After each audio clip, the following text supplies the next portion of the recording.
তাহলে আজকে আমরা নেবো অ্যান্টিবায়োটিক, তাই তো? হ্যালো রাফি। জি স্যার, শোনাচ্ছি।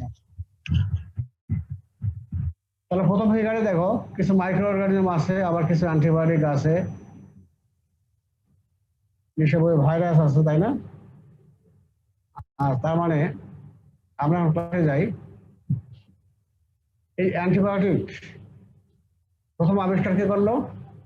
Alexander Fleming. কত সালে? 1928 সালে। এবং কোথা থেকে তৈরি করলো? একটা ফাঙ্গাস থেকে করলো, যার নাম হলো পেনিসিলিয়াম। অ্যান্টিবায়োটিকের নাম কি? পেনিসিলিন। ঠিক আছে, তাহলে তারিখটা খেয়াল রাখো। 1928 কে করলো? Alexander Fleming. এবং প্রথমটা করলো পেনিসিলিন। পেনিসিলিন এবং কোথা থেকে করলো? পেনিসিলিয়াম। আচ্ছা, এখন এই অ্যান্টিবায়োটিক 1928 সালে তৈরি হলো, আর এখন হলো 2028, এখনো আসেনি, 100 বছর হয়নি এখনো, তাই তো? এবং এই যে 1928 সালের আগে, বিশেষ করে যখন এই যে ওয়ার্ল্ড ওয়ার হলো পৃথিবীতে, তখন ট্রিটমেন্ট দেওয়ার জন্য কোনো অ্যান্টিবায়োটিক ছিল না। তারপরে এই যে ওই সময় বাস্তবতা নিরিখে পেনিসিলিন নিয়ে আসলো, এবং পেনিসিলিনের মাধ্যমে চিকিৎসা দেওয়া হতো। এরপরে দেখো এখনো 100 বছর হয়নি, কেবল 2020। তাতে দেখা যায় অনেক অ্যান্টিবায়োটিক চলে আসে, শো অ্যান্টিবায়োটিক আসছে, আবার এগুলো কি রেজিস্ট্রেন্স হয়ে গেছে। তাহলে আমরা কোথায় আছি? গোটা খালি বাংলাদেশ না, গোটা পৃথিবী হবে, কোথায় আছি আমরা? এই যে অ্যান্টিবায়োটিক নতুন প্রতিদিন, তাহলে কি আমাদের যে সায়েন্টিস্টরা প্রতিদিন অ্যান্টিবায়োটিক তৈরি করবে? হ্যাঁ, এটা কি সম্ভব? একটা অ্যান্টিবায়োটিক তৈরি করা কিন্তু চারটি কথা নয়। অ্যান্টিবায়োটিক তৈরি করবে, তাকে ট্রায়াল দিতে হবে, সেখানে অনেক তোমার থিসিস করতে হবে, তারপর কস্টিং এর ব্যাপার আছে। তো প্রতিদিন অ্যান্টিবায়োটিক আবিষ্কার করলে আমার প্রতিদিন তোমার রেজিস্ট্রেন্স হবে, তাহলে লাভটা কি? আলটিমেটলি এমন একটা সময় আসবে, যদি আমরা কশাস না হয়, তাহলে এমন একটা পর্যায়ে আসবে যে কোনো অ্যান্টিবায়োটিক কাজ করবে না। তখন আবার সেই 1928 সালের দিকে ঘুরে যেতে হবে। তখন যেমন পেনিসিলিন ছাড়া চিকিৎসা দেওয়া যেত না, ঠিক ওই একটা পর্যায়ে চলে আসবে। যার ফলে অ্যান্টিবায়োটিক করার উদ্দেশ্যটাই যে অ্যান্টিবায়োটিক কিভাবে কাজ করে এবং অ্যান্টিবায়োটিক রেজিস্ট্যান্স কিভাবে হয় এবং অ্যান্টিবায়োটিক রেজিস্ট্যান্স যাতে না হয়, এগুলো আমরা জানবো আজকে। তো অ্যান্টিবায়োটিক ক্লাস যেটা, সেটা অলরেডি তোমাদের মনে হয় জিয়াউল স্যার পড়াইছে ফার্মাকোলজি, তাই তো?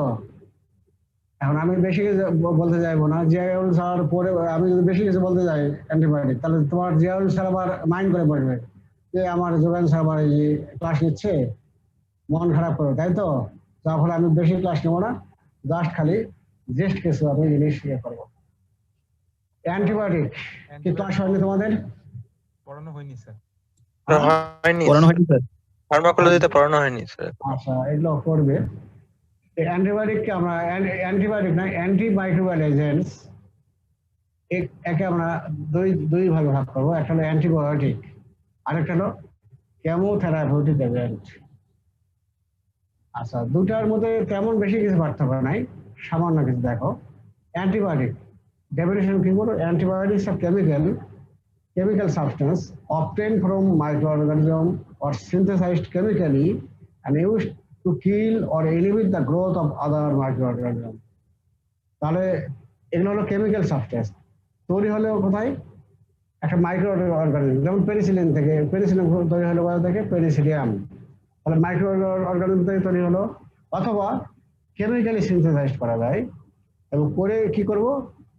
ওটাই আবার ব্যবহার করবো, used to kill or inhibit the growth of other microorganism.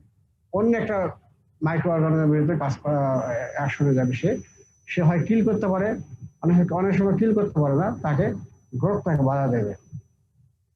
এটা অ্যান্টিবায়োটিক। তো অ্যান্টিবায়োটিকের যেমন এক্সাম্পল দেই, যেমন পেনিসিলিন, এটা আসলো পেনিসিলিয়াম থেকে তৈরি হলো। স্ট্রেপ্টোমাইসিন, এটা আসলো তোমার স্ট্রেপ্টোমাইসিস। তারপরে সেফালোস্পোরিন, এটা আসলো সেফালোস্পোরিয়াম। ব্যাসিস্টাসিন, এটাও আসলো ব্যাসিলাস। তার উপরের তিনটা কিন্তু ফাঙ্গাস থেকে আসলো, আর নিচেরটা আসলো তোমার ব্যাকটেরিয়া থেকে আসলো, ব্যাসিলাস থেকে আসলো। এরপর আমরা পড়বো কেমোথেরাপিউটিক এজেন্টস। এটা ডিফাইন করো।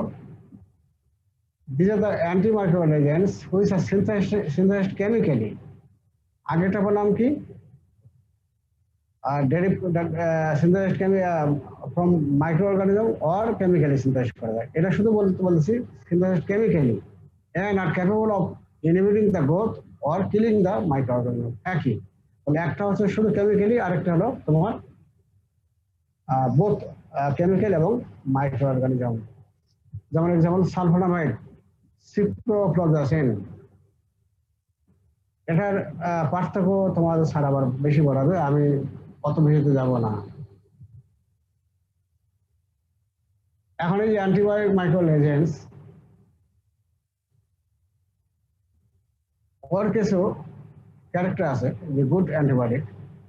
What are the ideal characteristics of a good antibiotic? একটা গুড অ্যান্টিবায়োটিকের ক্যারেক্টার কি হবে, আইডিয়াল ক্যারেক্টার কি হবে? একটা হলো selective toxicity. Selective toxicity, selective কেন বলা হচ্ছে? আমরা একটা অ্যান্টিবায়োটিক দেবো কার জন্য?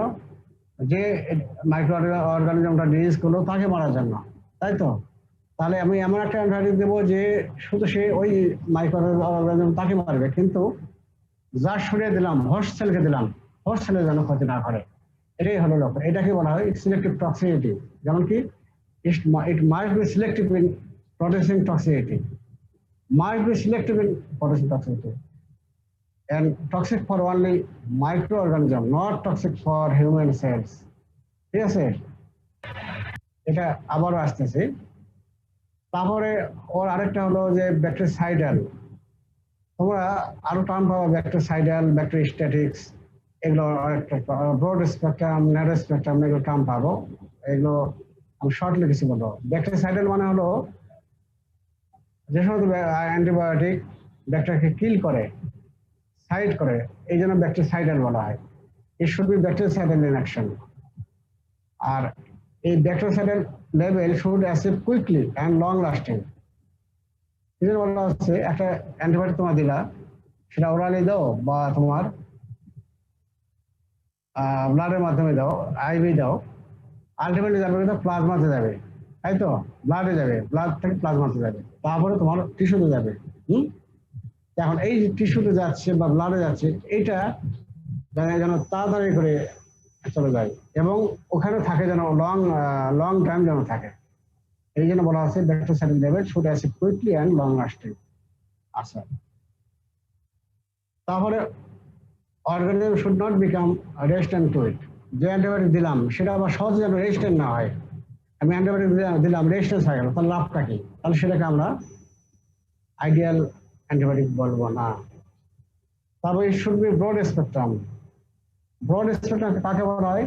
যে সমস্ত অ্যান্টিবায়োটিক অনেক ব্যাকটেরিয়ার বিপক্ষে কাজ করবে, আইদার গ্রাম পজিটিভ আর গ্রাম নেগেটিভ, অ্যারোবিক আর অ্যানারোবিক অর্গানিজম। ঠিক আছে, অনেক ব্যাকটেরিয়ার বিরুদ্ধে কাজ করবে, ওয়াইড রেঞ্জ অফ ব্যাকটেরিয়া, তখন বলবো ব্রড স্পেকট্রাম। আর ন্যারো স্পেকট্রাম কাকে বলবো? যখন একটা অ্যান্টিবায়োটিক শুধু একটা অর্গানিজম অথবা লিমিটেড কিছু অর্গানিজমের বিরুদ্ধে কাজ করবে, তাকে বলবো ন্যারো স্পেকট্রাম। তাহলে এখানে আসো, it should be broad spectrum in equally related to gram positive or aerobic and anaerobic organism. তারপরে তাদের সাইড ইফেক্ট এটাও জানো, আর সাইড ইফেক্ট যেন কম হয়। সাইড ইফেক্টের মধ্যে যেমন দেখো minimal effect on normal flow of patient, that means intestine bacteria. আমরা ধরো ওরালি যে অ্যান্টিবায়োটিক দিই সেগুলো যায় কোথায়? ইন্টেস্টাইনে, এবং ইন্টেস্টাইনে কিন্তু নর্মাল ফ্লোরা বেশি থাকে, বিশেষ করে তোমার ইন্টেস্টাইন কলায়, এছাড়া আরো অনেক থাকবে যেগুলো তোমার জানবা পরে। এখন এই যে নর্মাল ফ্লোরার কাজ কি? যখন নর্মাল ফ্লোরা তোমার আগামী ক্লাসে পড়াবে তোমাদের অবস্থা, তখন দেখবে নর্মাল ফ্লোরার একটা কাজ হলো যে এগুলো বডির কিন্তু ভালো কাজ করে এগুলো। এখন যদি একটা অ্যান্টিবায়োটিক দেওয়া হলো, ভালো কাজ কি করে? এগুলো কিন্তু যে প্যাথোজেনিক ব্যাকটেরিয়া যদি আমাদের বডিতে প্রবেশ করে তাহলে তাকে গ্রোথ হতে দেবে না। ঠিক আছে, এখন নর্মাল ফ্লোরা যদি মারা যায় তাহলে তোমার কি হবে? প্যাথোজেনিক ব্যাকটেরিয়াকে মারতে পারবে না, যার ফলে ডিজিজ হবে। কিন্তু ঠিক আছে, এই জন্য বলা আছে minimal effect on normal Flora of patient, that is intestinal bacteria. ঠিক আছে, আর আরেকটা বলবো কি it should not produce allergy or other adverse side effects. একটা অ্যান্টিবায়োটিকের সাইড এফেক্ট থাকবে, তবে সেটা কম হইতে হবে। তবে এখানে বলা হচ্ছে শুড নট বি অ্যালার্জিক অথবা আদার অ্যাডভার্স সাইড এফেক্ট। যেমন পেনিসিলিন দিলে কিন্তু অনেক সময় অ্যালার্জি হয়, হ্যাঁ, শকে চলে যেতে পারে, মারাও যেতে পারে পেনিসিলিন যদি ইনজেক্টেবল দেওয়া হয়। তারপরে it should remain active in presence of the plasma, body fluids and exudates. তারপরে it should be water soluble and stable. তোমার জন্য ওয়াটার সলুবল কিছু আছে, তোমার কিছু লিপিড সলুবল আছে। যেগুলো তোমার ওয়াটার সলুবল সেগুলো তোমার বেশি এটা আইডিয়াল অ্যান্টিবায়োটিক। আর it should easily available, cheap and easy to produce. তৈরি যেন সহজে করা যায়, অ্যাভেলেবল যেন ইজিলি হয় এবং চিপ সস্তা যেন হয়, এবং ability to access the site of infection. তাহলে এই কয়েকটা বলবো। তাহলে এটা রিটেনে আসে, ভাইভাটা অনেক সময় ধরা হয়। তাহলে সিলেক্টিভ টক্সিসিটি একটা ব্যাকটেরিসাইডাল, তারপর ব্যাকটেরিসাইডাল লেভেলটা ব্লাডে যাবে কুইকলি এবং অনেকক্ষণ ধরে থাকবে, রেজিস্ট্যান্স কম হবে, তারপর ব্রড স্পেকট্রাম হবে এটা, তারপর তোমার হলো নর্মাল ফ্লোরা এর উপরে যে ইফেক্টটা কম হবে, তারপরে সাইড ইফেক্টগুলো থাকবে না, তারপরে ওয়াটার সলুবল হতে হবে, easily available, cheap and easy to produce, আর ability to access the site of infection. এই কয়েকটা হলো আইডিয়াল ক্যারেক্টারিস্টিক্স। তো এর আগে আমরা বললাম কি সিলেক্টিভ টক্সিসিটি, অলরেডি আমরা ডেফিনিশন জানতে পারছি। এখন এই যে কস্টটা কি, এই যে আমরা দিচ্ছি শুধু মাইক্রো অর্গানিজমের বিপরীতে কাজ করবে, কিন্তু তাহলে এটা কি ডেফিনিশন আমরা কি জানছি যে শুধু মাইক্রো অর্গানিজম তার বিরুদ্ধে কাজ করবে, কিন্তু হোস্ট সেলের বিপরীতে কাজ করবে না। এটা হলো সিলেক্টিভ টক্সিসিটি। তাহলে কেন, কোশ্চেনটা কি, হোস্ট সেলের বিপরীতে কাজ করবে না কেন? কাজ একটা কারণে করবে না, যে অ্যান্টিবায়োটিকটা আমরা দিব, আমরা এমনভাবে তৈরি করি যে আমরা জানি যে এই তোমার একটা ব্যাকটেরিয়া তার স্ট্রাকচার এবং মেটাবলিক অ্যাক্টিভিটি হিউম্যান সেল থেকে কিন্তু আলাদা, তাই তো? এই জন্য এমনভাবে তৈরি করি যে তার সে যেন শুধু ব্যাকটেরিয়াকে মারতে পারে, হিউম্যান সেলকে যাতে মারতে পারে না। ঠিক আছে, এই জন্য সে selective toxicity is due to differences in structure and metabolic activity between bacteria and human cells. এটা আমরা পরীক্ষা আসে ভাইভাতে ধরি। আর এগুলো বেশি পড়াবো না, ব্যাকটেরিয়া অবশ্যই আগেই পড়ালাম। স্ট্যাটিক পর্যায়ে থাকবে। এটা কি যে সমস্ত অ্যান্টিবায়োটিক শুধু ব্যাকটেরিয়া মারতে পারবে, কিল করতে পারবে না, কিন্তু ব্যাকটেরিয়াল গ্রোথটাকে ইনহিবিট করবে, এটাকে বলা আছে ব্যাকটেরিস্ট্যাটিক। কি কি ড্রাগস আছে সেগুলো তোমার পড়ে নেওয়া, যেখানে এক্সাম্পল দেওয়া আছে। আর ব্যাকটেরিসাইডাল কোনটা, যে সমস্ত ব্যাকটেরিয়া কিল করবে ব্যাকটেরিয়াকে, যে সমস্ত অ্যান্টিবায়োটিক ব্যাকটেরিয়া কিল করে ইনহিবিট না, একবার ডাইরেক্টলি সে মারবে, তাকে বলা হলো ব্যাকটেরিসাইডাল। এক্সাম্পল এই যে আছে এগুলো পড়ে নিও। তারপরে বলবো যে ব্রড স্পেকট্রাম আর ন্যারো স্পেকট্রাম। আগেই বলেছে যে the antibiotic which are active against several types of organism, either gram positive, gram negative, aerobic, anaerobic, অনেক ব্যাকটেরিয়ার বিরুদ্ধে কাজ করবে, সেগুলো হলো ব্রড স্পেকট্রাম। যেমন এক্সাম্পল তোমরা এগুলো জানিও। ন্যারো স্পেকট্রাম কাকে বলবো, যখন একটা ব্যাকটেরিয়ার বিরুদ্ধে কাজ করবো অথবা লিমিটেড কিছু অ্যান্টিবায়োটিক অর্গানিজমের বিপরীতে কাজ করবো, তখন বলবো ন্যারো স্পেকট্রাম। যেমন এগুলো করে নয় এক্সাম্পল, এগুলো আর আমি পড়াচ্ছি না। এইবারে এগুলো তোমরা যখন ফার্মাকোলজি পড়ো তখন ডিটেইলস এগুলো পড়া হবে। তো এইটা এখন থেকে এগুলো জানতে হবে, এই যে mechanism of action of important antimicrobial drugs অথবা classification of antimicrobial agents on the basis of mechanism of action. এগুলো কিন্তু ডিটেল পরীক্ষা আসে এবং ভাইভাতেও আসে, ডিটেইলস এগুলো ভালো করে পড়তে হবে।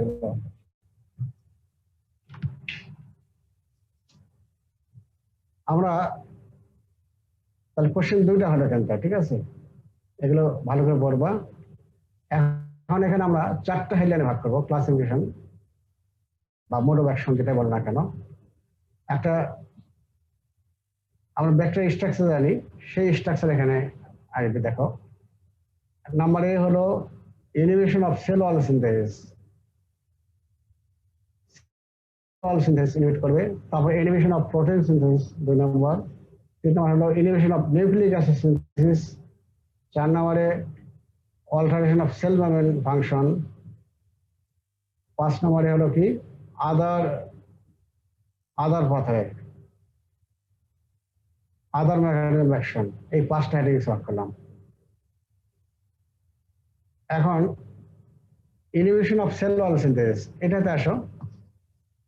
এখানে ভাগ করবো, যেহেতু আমি আগে বলছি অ্যান্টি মাইক্রোবিয়াল এজেন্টস, তাহলে এখানে ব্যাকটেরিয়া আসবে এবং ফাঙ্গাস আসবে, ভাইরাসটা এখানে নিয়ে আসা হয়নি। অ্যান্টিব্যাকটেরিয়াল অ্যাক্টিভিটি আর একটা হলো অ্যান্টিফাঙ্গাল অ্যাক্টিভিটি।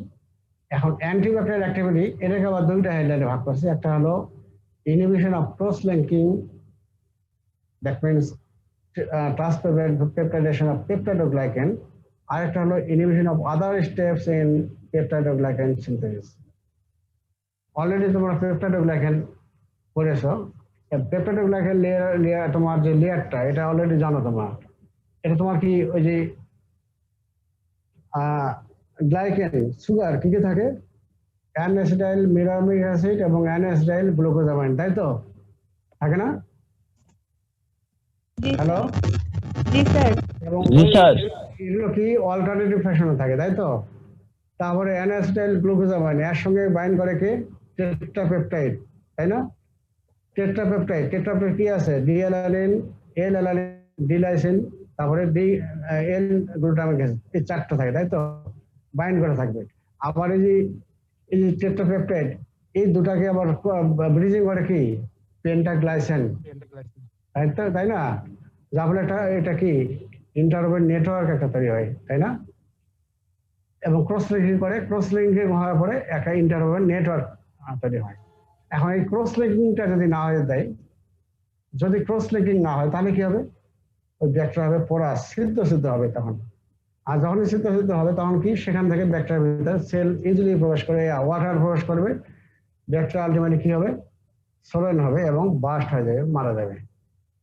এই জিনিসটা বলা আছে inhibition of cross linking of peptidoglycan. তাহলে পেপটাইডোগ্লাইকেনের যে ক্রস লিঙ্কিং, এটা হয়তো দেবে না। রিঅ্যাকশনটাকে বলবো ট্রান্সপেপটাইডেশন। এখানে কি কি অ্যান্টিবায়োটিক আছে ভালো করে মুখস্থ করতে হবে। পেনিসিলিন, সেফালোস্পোরিন, কার্বাপেনাম, মনোব্যাক্টাম এবং ভ্যানকোমাইসিন। ঠিক আছে, ইম্পর্টেন্ট ড্রাগগুলো কিন্তু এখানে আছে। পেনিসিলিন, সেফালোস্পোরিন, কার্বাপেনাম, মনোব্যাক্টাম এবং ভ্যানকোমাইসিন। আরেকটা স্টেপ কি আছে? Inhibition of other steps in peptidoglycan synthesis. এখন পেপটাইডোগ্লাইকেন সিনথেসিস অনেক স্টেপ আছে, আমি এগুলো আর পড়াবো না, এগুলো নাম জানে রাখো যে অন্য স্টেপে কাজ করবে, যেমন সাইক্লোসেরিন এবং ব্যাসিটাসিন, এই 2টা উদাহরণ। এগুলো মুখের ডগায়, জিভার ডগায় থাকতে হবে, জিভার আগায় থাকতে হবে, এগুলো ভালো করে। আর অ্যান্টিফাঙ্গাল অ্যাক্টিভিটির মধ্যে কি আছে?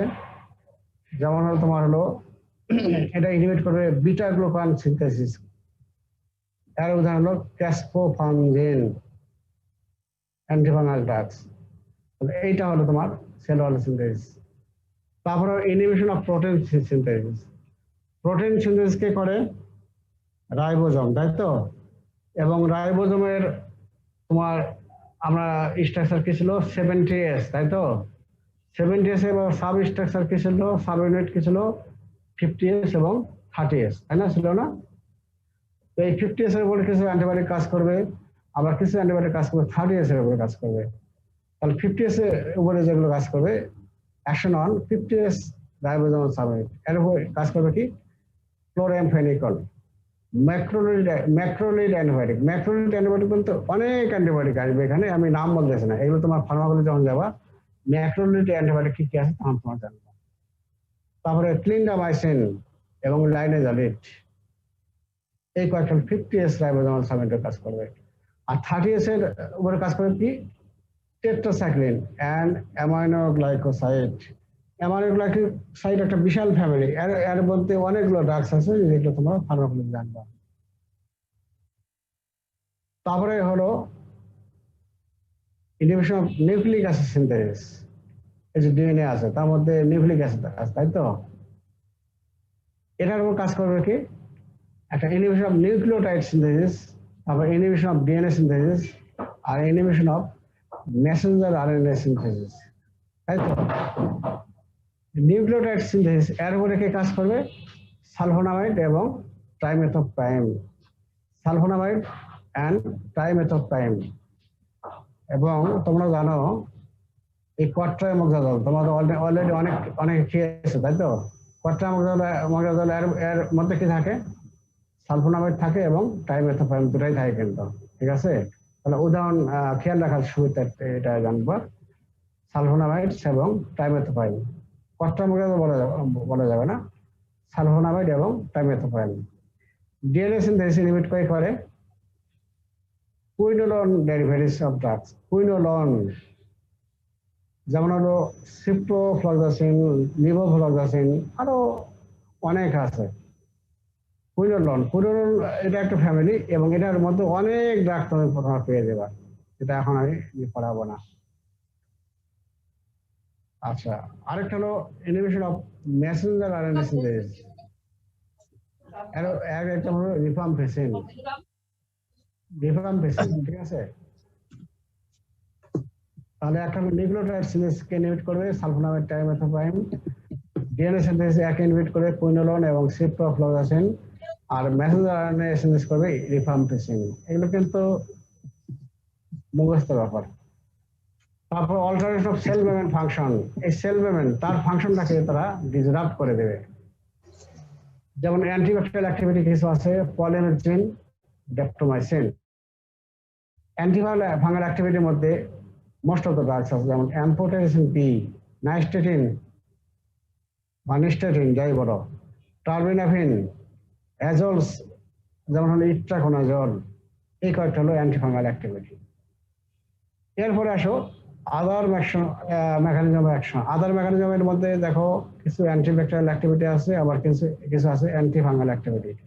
অ্যান্টিব্যাকটেরিয়াল অ্যাক্টিভিটির মধ্যে কি যায়? যেমন ধরো আইসোনিয়াজাইড, মেট্রোনিডাজল, ইথাম্বুডল এবং পাইরাজিনামাইড।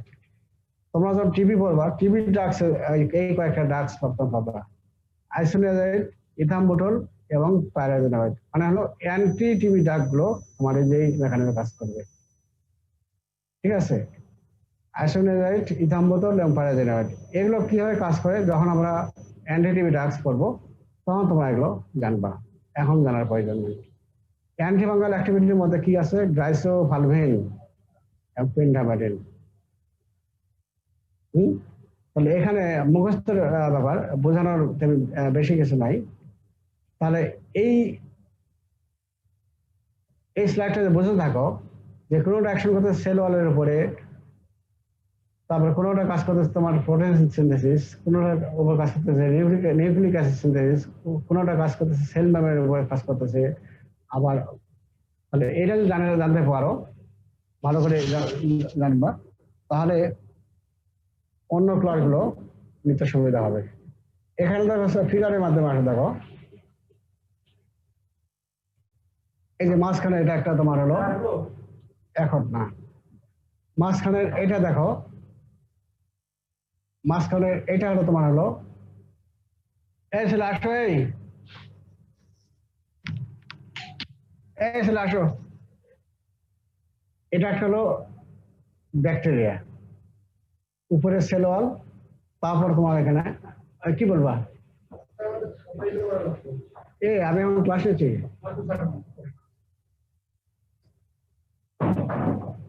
এখানে দেখো ওই যে আলোচনা করা হলো সেল ওয়ালের উপরে কি কাজ করবে দেখো, এখানে কোনো ভাগ করা নাই। সেল ওয়ালের মধ্যে কাজ করছে যেমন পেনিসিলিন, সেফালোস্পোরিন, মনোব্যাকটাম, কার্বাভেনাম, সাইক্লোসেরিন এবং ভ্যানকোবাইসিন। তাহলে এর মধ্যে দুইটা পেলাম, একটা হলো কি ক্রস লিঙ্কিং হয়ে যাচ্ছে না, তাই তো? আরেকটা গ্রুপ কি ছিল? আদার স্টেপস অফ পেপটাইডোগ্লাইকেশন, তাই তো? এই পেনিসিলিন, সেফালোস্পোরিন, মনোব্যাকটাম, কার্বাভেনাম এই কয়েকটা কাজ করছে তোমার inhibition of cross linking of peptidoglycan. আর এই সাইক্লোসাইরিন এবং হলো ভ্যাঙ্কোমাইসিন এটা কাজ করলো কার উপরে? আদার স্টেপস অফ পেপটাইডোগ্লাইকেন সিনথেসিস। তাহলে সেই হলো সেল ওয়াল সিনথেসিস, তাই তো? তারপর সেল ওয়ালের ভিতরে আসলে দেখো nucleic acid protein synthesis inhibitor. তো প্রোটিন সিনথেসিস করে হলো রাইবোজোম। তো রাইবোজোমের আমরা জানি স্ট্রাকচার 50S 70S, সেটাকে সাব ইউনিট হলো 50S এবং 30S। 50S এর উপরে কে কাজ করে দেখো? ক্লোরামফেনিকল এবং ম্যাক্রোলেট অ্যান্টিবায়োটিক। আর 30S এর উপরে কাজ করে কি? টেট্রাসাইক্লিন এবং অ্যামাইনো গ্লাইকোসাইড। তাহলে এখানে ফিগারটা দেখো, এই ফিগারগুলো দেখলে তাহলে মুখস্থ করতে সুবিধা হবে। আবার দেখো প্রোটিন, তারপর nucleic acid synthesis inhibitor. Nucleic acid একটা হলো নিউক্লিওটাইড, তারপরে কি নিউক্লিওটাইড, তারপরে সিনথেসিস ইনহিবিটর, তারপর ডিএনএ সিনথেসিস ইনহিবিটর ইনহিবিট করতেছে। আরেকটা হলো মেসেঞ্জার আরএনএ। এখানে দেখো এই যে ফলিক অ্যাসিড মেটাবলিজম, এটা পাথ হয়ে অন্য একটা আছে। এইখানেও তোমরা বলতে পারো যে নিউক্লিওটাইডের উপর কাজ করতেছে। কাজ করে কি? সালফোনামাইড, ট্রাইমেথোপ্রাইম এবং সালফোনামাইড। তাহলে এইখানে ফিগার একটা পাইলা। আর একটা হলো, তারপরে দেখো আরেকটা কি ছিল? ডিএনএ উপর কাজ করছে, তাই তো? যেমন কুইনোলোন ডেরিভেটিভস। কুইনোলোন বলতে যেমন সিপ্টোফ্লক্সাসিন, লিভোফ্লক্সাসিন, এগুলো। তারপরে পরের হেডিং কি ছিল? আরেকটা ছিল মেসেঞ্জার আরএনএ উপর কাজ করবে, যেমন হলো রিফাম্পিসিন, মেসেঞ্জার আরএনএ। আর কি ছিল? Alteration of cell membrane. Cell membrane দেখো এখানে পলিমেজিন এবং ড্যাপ্টোমাইসিন সেল মেমব্রেনের উপর কাজ করতেছে, ঠিক আছে? এই মোটামুটি এইটা তোমাদের হলো। আর আদার মেকানিজম তো এখানে নাই, এটা জানে। দেখো পেনিসিলিন ক্লাসিফিকেশন, এটা আমি পড়াবো না, এটা তোমাদের জিয়াল স্যার পড়াবে। জিয়াল স্যার ক্লাস দেখে তাহলে উনি আমার উপর খেপে যাবে, ব্যাপারটা বুঝছো তো? তাহলে এটা উনি পড়াবে। তারপরে ক্লাসিফিকেশন সেফালোস্পোরিন অনেক আছে, first generation, second generation, third generation এবং ফোর্থ জেনারেশন। এগুলো উনি পড়ায় দেবে কি কি আছে অ্যান্টিবায়োটিক। এখন বলে লাভও নাই, বুঝবাও না।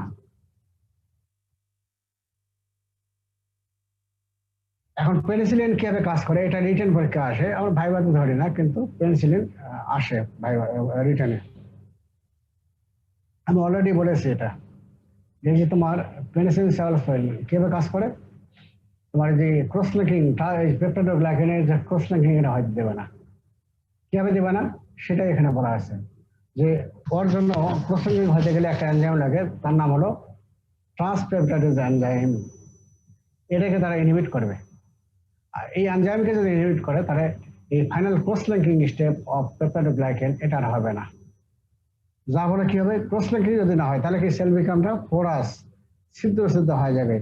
এবং সিদ্ধ যখনই হয়ে যাবে তখন ওয়াটার ব্যাকটেরিয়ার ভিতরে প্রবেশ করবে, আলটিমেট ব্যাকটেরিয়া সোলেন হবে এবং বাস্ট আউট হবে, ব্যাকটেরিয়া কিল হবে, যেটা অলরেডি আগে আমি বলেছি। আর কিভাবে কাজ করতে পারে? Binding with penicillin binding protein. Cell ওয়ালে কিছু প্রোটিন থাকে, যেমন একটা হলো পেনিসিলিন বাইন্ডিং প্রোটিন, এর সঙ্গে বাইন্ড করে কিছু ড্রাগস। এর সঙ্গে যখন বাইন্ড করবে তখন কি এই পেনিসিলিন বাইন্ডিং প্রোটিন এর কাজটা কিন্তু এই তোমার এই ট্রান্সপেপটাইড এনজাইম ওর সঙ্গে মিল আছে, যা বলে তোমার আগের মতোই অ্যাকশন করবে। এটা আর বেশি বলতে চাই। আরেকটা হলো অ্যাক্টিভেশন অফ অটোলাইটিক এনজাইম, যেটা তোমার যে পেরিপ্লাজমিক স্পেসে পড়ছো, সেখানে কি অ্যান্টিবায়োটিক কি কিছু এনজাইম থাকে, যেমন মিউরিন হাইড্রোলেস, তারপরে পেপটাইডোগ্লাইকেন হাইড্রোলেস, এগুলো গ্লাইসিন হাইড্রোলেস, এগুলো থাকবে। এগুলোকে যখন অ্যাক্টিভেট করবে, এগুলো তখন পেপটাইডোগ্লাইকেনকে ডিগ্রেড করে দেবে, নষ্ট করে দেবে, যখন ব্যাকটেরিয়া কিল হয়ে যাবে। আর তিনটা হেডলাইন, একটা হলো যে ইনহিবিশন অফ ট্রান্সপেপটাইড এনজাইম, তারপর হলো binding with penicillin binding protein এবং অ্যাক্টিভেশন অফ অটোলাইটিক এনজাইম। এই তিন ভাবে কাজ করবে এগুলো পেনিসিলিন। এখন চলে আসো, এতক্ষণ আমরা অ্যান্টিবায়োটিক পড়লাম। এখন এই অ্যান্টিবায়োটিক রেজিস্ট্যান্স কেন হচ্ছে এটা এখন আমরা জানবো।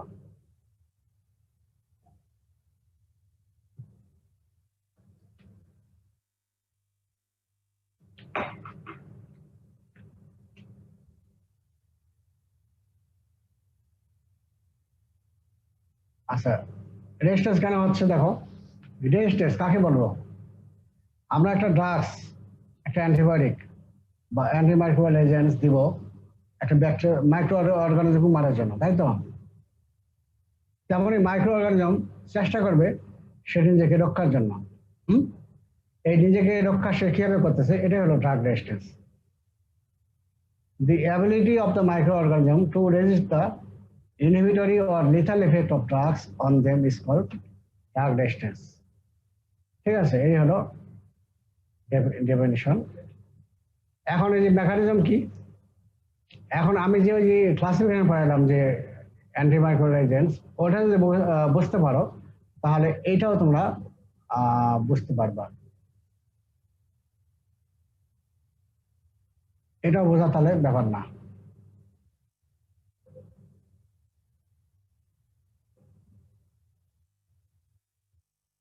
তাহলে এখানে দেখো কয়েকটা ভাগে ভাগ করি আমরা হেডলাইন। একটা হলো ইনঅ্যাক্টিভেট ড্রাগস। 2 নম্বর পয়েন্ট হলো modified drug target in bacteria. 3 number point ছিল রিডিউস পারমিয়াবিলিটি অফ ড্রাগস। 4 নম্বর হলো export of drug from bacteria. তাহলে ইনঅ্যাক্টিভেট ড্রাগস এটা কি হয়, ব্যাকটেরিয়া কি করবে, কিছু কিছু এনজাইম নিজে তৈরি করবে, যেটা তোমার অলরেডি ইয়েতে পড়েছো ওই যে পেরিপ্লাজমিক স্পেস, সেখানে কি একটা এনজাইম থাকে, বিটা ল্যাকটাম এনজাইম থাকে, তাই না? Gram negative bacteria. ঠিক এইখানে দেখো তারা কিছু কিছু কিছু ব্যাকটেরিয়া আছে যেগুলো বিটা ল্যাকটাম এনজাইম তৈরি করে। এই বিটা ল্যাকটাম এনজাইমটা করবে কি, ওই ড্রাগসের বিটা ল্যাকটাম ড্রাগস কিছু আছে, এই বিটা ল্যাকটাম ড্রাগসের রিং যেটা থাকে সেটাকে আমরা বলি বিটা ল্যাকটাম রিং বলি। এই রিংটাকে তারা ভেঙে দেবে। এগুলো বিটা ল্যাকটাম ড্রাগস যখন করবা তখন তোমরা স্ট্রাকচারটা তখন আমাদের সারা বলে দেবে। আপাতত জানে রাখো যে এই বিটা ল্যাকটাম এনজাইমটা কাজ করবে কোথায়, বিটা ল্যাকটাম রিংস এর উপরে কাজ করবে, যার ফলে ওই রিংটা ভেঙে গেলে অ্যান্টিবায়োটিক রেজিস্ট্যান্স হয়ে যাবে। ক্লিভেজ বাই বিটা ল্যাকটামেজ, যেমন এক্সাম্পল কি, বিটা ল্যাকটাম ড্রাগস কি কি আছে, পেনিসিলিন, সেফালোস্পোরিন। পেনিসিলিন বলতে অনেকগুলো ড্রাগস বোঝায়, যেমন তোমার অলরেডি আমি ক্লাসিফিকেশনটা দেখালাম। সেফালোস্পোরিন এগুলো অনেক ড্রাগস আছে, তাই তো? এটা পেনিসিলিন এবং সেফালোস্পোরিন। তারপরে modify drug target in bacteria. Drug target এখন তোমরা অলরেডি কিন্তু ক্লাসিফিকেশন জানলা যে কোনো অ্যান্টিবায়োটিক সেরোলে কাজ করতেছে, কোনো অ্যান্টিবায়োটিক প্রোটিন সিনথেসিস ইনহিবিট করতেছে, কোনো অ্যান্টিবায়োটিক আবার কি তোমার সেল মেমব্রেনে কাজ করতেছে, কোনো অ্যান্টিবায়োটিক কাজ করতে কোথায়, তোমার হলো আর কোথায়, synthesis sir, protein synthesis inhibitor, তাই তো? বা আচ্ছা, তাহলে এখানে দেখো তো যে সমস্ত জায়গায় কাজ করে, ওই যেমন প্রথমে বাইন্ড করে এই টার্গেট সাইটে, যেখানে বাইন্ড করবে সেখানে করবে কি ব্যাকটেরিয়া মিউটেশন করবে, মানে তার ক্যারেক্টার চেঞ্জ করবে। চেঞ্জ করলে আর বাইন্ডিং হতে পারবে না, তখন সে আর কাজ করতে পারবে না। যেমন পেনিসিলিন আমরা অলরেডি জানলাম, পেনিসিলিন কোথায় বাইন্ডিং করে, পেনিসিলিন বাইন্ডিং প্রোটিনের সঙ্গে বাইন্ড করে। তাহলে ওখানে যে মিউটেশন করে, মিউটেশন একটা হলো জেনেটিক ম্যাটেরিয়াল, এটা হলো যে তোমার জিনটা চেঞ্জ হয়, তাদের যে স্ট্রাকচারটা চেঞ্জ করে ফেলে। তো মিউটেশন এগুলো পরে তোমরা জানবা, আপাতত শুধু মিউটেশনটা জানে রাখো। মিউটেশন করে ইন পেনিসিলিন বাইন্ডিং প্রোটিন, উদাহরণ হলো পেনিসিলিন। তারপরে কিছু ড্রাগস আছে কোথায়, তোমার প্রোটিন সিনথেসিস ইনহিবিট করবে by action 30S ribosome subunit and 50S ribosome subunit. এখানে অ্যাক্টন এসে আছে 30S রাইবোজোম সাবইউনিট। এখানে তোমার যদি মিউটেশন হয় তাহলে তাহলে তোমার ড্রাগস কাজ করতে পারবে না। যেমন হলো কি এক্সাম্পল কি অ্যামাইনো গ্লাইকোসাইড সাসেস স্ট্রেপ্টোমাইসিন, এটাও কিন্তু অ্যান্টিটিমিটাস। তারপর হলো replace alanine with lactate in peptidoglycan, যেমন হলো ভ্যানকোমাইসিন। আরো আছে, তারপর কিছু আছে কি ডিএনএ এর উপরে কাজ করে, তাই তো? তাই তো, যেমন ডিএনএ জাইরেস, এখানে যদি মিউটেশন হয় তাহলে ওখানে কে কাজ করে? কুইনোলোন ডেরিভেটিভস, যেমন সিপ্টোফ্লোরাসিন, তাহলে সে কাজ করতে পারবে না। আবার কিছু কাজ করে কোথায়? এই যে আরএনএ এর উপরে কাজ করে, আরএনএ পলিমারেজ, হ্যাঁ, তা সেখানে যদি কাজ করবে কে? রিফাম্পিসিন, সেখানে মিউটেশন হয় তার কাজ করতে পারবে না। আবার কিছু অ্যান্টিবায়োটিক আছে যেমন মিউটেশন ইন ক্যাটালেস পারক্সিডেস, এখানে যেমন আইসোনিয়াজেট। তাহলে modify drug target in bacteria, তাহলে এই যে ড্রাগস যেখানে দিবে তোমার, যখন দিলা সে কি করবে? একটা ব্যাকটেরিয়ার কিছু নির্দিষ্ট জায়গায় সে বাইন্ডিং করবে এবং তারপরে সেলের ভিতরে প্রবেশ করবে। এখন যেখানে বাইন্ডিং হচ্ছে সেখানে যদি মিউটেশন করে তাহলে তোমার কিন্তু সেই অ্যান্টিবায়োটিক আর ভিতরে সেলের ভিতরে প্রবেশ করতে পারবে না, যার ফলে অ্যান্টিবায়োটিক কাজ করতে পারবে না, তাই তো? এই জন্য এক্সাম্পল কি, যে পেনিসিলিন, যেগুলো অ্যান্টিবায়োটিক পেনিসিলিন বাইন্ডিং প্রোটিনের সঙ্গে কাজ করে, বাইন্ডিং করে, সেখানে যদি মিউটেশন হয় তাহলে সে কাজ করতে পারবে, যেমন পেনিসিলিন। তারপর যে কিছু অ্যান্টিবায়োটিক আছে যেমন 30S রাইবোজোমাল সাবউনিট, যেমন অ্যামাইনো গ্লাইকোসাইড স্ট্রেপ্টোমাইসিন। তারপর replace alanine with lactate in peptidoglycan, example vancomycin. তারপর তারপরে নিউক্লিক অ্যাসিড সিনথেসিস, এর মধ্যে কি আছে? যে ডিএনএ জাইরেস উপর কাজ করে, মিউটেশন হয়, সেটা হলো কুইনোলোন।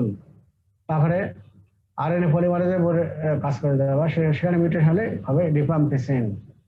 তারপর মিউটেশন ইন ক্যাটালেস পারক্সিডেস, যেমন আইসোনিয়াজাইট। তাহলে এই সমস্ত জায়গায় যদি বাইন্ডিং জায়গায় যদি মিউটেশন করে তাহলে সেলের ভিতরে প্রবেশ করতে পারবে না। এখন আরেকটা হেডলাইন আসো, রিডিউস পারমিয়াবিলিটি অফ ড্রাগস। ঠিক আছে, বেশ করে।